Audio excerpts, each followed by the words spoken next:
السلام عليكم مشاهدينا الكرام إلى هذا الخبر العاجل الذي يردنا اللحظة من قنوات تلفزيونية جزائرية معروفة، وعلى رأسهم قناة الشروق.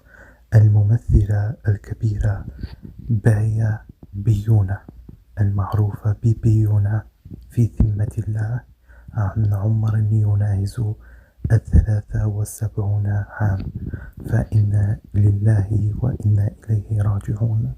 هذا الخبر هو خبر رسمي لحد الآن، ويعني بشكل كبير جدا الفنانة الجزائرية الكبيرة بيونة في ذمة الله، عن عمر يناهز 73 سنة.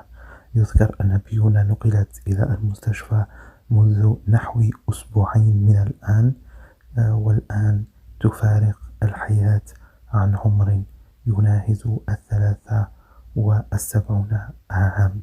نقلت إلى مستشفى بالجزائر العاصمة، ثم حولت إلى مستشفى العسكري، ونعلم جيدا أن المستشفى العسكري فيه أطباء أكفاء، وقد ناشدت ابنتها بنقلها إلى فرنسا، لكن مصادر من داخل الجزائر تؤكد أن وضعها الصحي كان غير مسموح لها بالتنقل لفرنسا.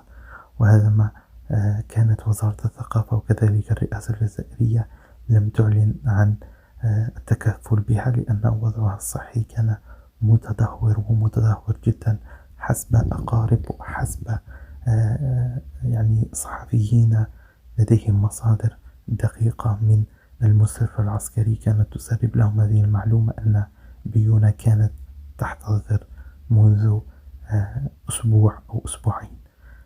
إنا لله وإنا إليه راجعون.